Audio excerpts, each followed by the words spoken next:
Hi ಸ್ನೇಹಿತರೆ, ನಮಸ್ಕಾರ. ನಾವು ಇವತ್ತು ಹೋಗ್ತಾ ಇದ್ದೀವಿ ಮಂದಾರಗಿರಿ ಅನ್ನೋ ಪ್ಲೇಸ್ಗೆ. ಒನ್ ಡೇ ಪಿಕ್ನಿಕ್ ಅಂತ ಹೇಳ್ಬೋದು ಇದನ್ನು. ನಾವು ಇವಾಗ ಬೆಟ್ಟನ ಹತ್ತಕ್ಕೆ ಸ್ಟಾರ್ಟ್ ಮಾಡಿದ್ದೀವಿ. ಏನು ಬೆಟ್ಟ ಹತ್ತಕ್ಕೆ ತುಂಬ ಟೈಮ್ ಹಿಡಿಯಲ್ಲ, 1/4 ಗಂಟೆ ಸಾಕು.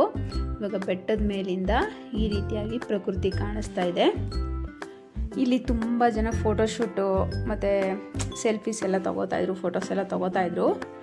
ಇಲ್ಲಿ ಏನನ್ನ ತೋರಿಸಿದ್ದಾರೆ ಅಂತ ಹೇಳಿದ್ರೆ, ಬುದ್ಧರು ಬೋಧಿ ವೃಕ್ಷದ ಕೆಳಗಡೆ ಧ್ಯಾನ ಮಾಡ್ತಾ ಇರೋ ಅಂಥದ್ದನ್ನು ತೋರಿಸಿದ್ದಾರೆ ಇಲ್ಲಿ.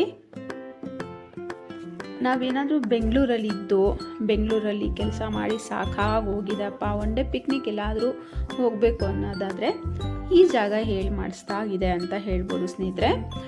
ಏನಂತ ಹೇಳಿದ್ರೆ, ನಾವಿವಾಗ ಜರ್ನಿನೇ ಸಾಕಾಗೋಗುತ್ತೆ. ನಾವೆಲ್ಲಾದರೂ ಒನ್ ಡೇ ಪಿಕ್ನಿಕ್ನ ಮಾಡಬೇಕು ಅನ್ನೋದಾದರೆ ಜರ್ನಿನೇ ಸಾಕಾಗುತ್ತೆ. ಆದರೆ ಇದರಲ್ಲಿ ಅಷ್ಟೊಂದು ಜರ್ನಿ ಇಲ್ಲ. ಬೆಂಗಳೂರಿಂದ 3/4 ಗಂಟೆ ಅಥವಾ 1 ಅವರ್ ಸಾಕಾಗುತ್ತೆ. ಏನಾರು ತುಮಕೂರಲ್ಲಿರೋರು ಒಂದು 1/4 ಗಂಟೆ ಸಾಕು. ಆ ಮಾರ್ಗ ಮಧ್ಯದಲ್ಲಿ, ಬೆಂಗಳೂರಿಗೂ ತುಮಕೂರಿಗೂ ಮಾರ್ಗ ಮಧ್ಯದಲ್ಲಿ ಪಂಡಿತ್ನಹಳ್ಳಿ ಅಂತ ಬರುತ್ತೆ. ಆ ಪ್ರದೇಶದಲ್ಲಿ ಇದೆ ಈ ಕ್ಷೇತ್ರ. ತುಂಬ ಚೆನ್ನಾಗಿದೆ, ಪ್ರಕೃತಿ ನಡುವೆ ಇದೆ. ನಾವು ಮಕ್ಕಳನ್ನೆಲ್ಲ ಕರ್ಕೊಬಂದು ಆಟ ಆಡಿಸ್ಕೊಂಡು ಚೆನ್ನಾಗಿ ಟೈಮ್ನ ಸ್ಪೆಂಡ್ ಮಾಡ್ಬೋದು.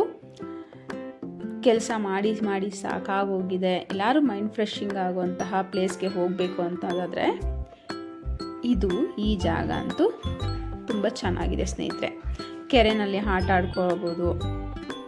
ಮತ್ತು ನಾವೇನಾದರೂ ಬೆಟ್ಟ ನಡೆಯೋದಕ್ಕೆ ಆಗಲ್ಲಪ್ಪ ಅನ್ನೋದಾದರೆ ಬೆಟ್ಟದ ಮೇಲೇ ವೆಹಿಕಲ್ಸ್ಗಳು ಬರುತ್ತೆ, ಅಲ್ಲೇ ನಾವು ಪಾರ್ಕಿಂಗ್ ಮಾಡ್ಬೋದು. ಮತ್ತು ನಾವೇನಾದರೂ ತಿನ್ನೋದಕ್ಕೂ ಸಹ ಇಲ್ಲಿ ಏನಾದರೂ ಸಿಗುತ್ತೆ. ಇಲ್ಲ ನಾವೇ ತೊಗೊಂಡು ಬಂದು ತಿನ್ನೋ ಅಂಥದ್ದಾದ್ರೂ ಚೆನ್ನಾಗಿ ಅನಿಸುತ್ತೆ ಸ್ನೇಹಿತರೆ. ಒನ್ ಡೇ ಪಿಕ್ನಿಕ್ ಆರಾಮಾಗಿ ಟೈಮ್ ಸ್ಪೆಂಡ್ ಮಾಡೋದಕ್ಕೆ ಇದು ಹೇಳಿ ಮಾಡಿಸಿದಂತಹ ಜಾಗ. ಪಂಡಿತನಹಳ್ಳಿ ಅನ್ನೋ ಪ್ರದೇಶ ಇದಾಗಿದೆ ಸ್ನೇಹಿತರೆ. ತುಂಬ ಜನಕ್ಕೆ ಇದು ಪ್ಲೇಸು ಗೊತ್ತೇ ಇಲ್ಲ, ಹಾಗಾಗಿ ಹೇಳ್ತಾ ಇದ್ದೀನಿ.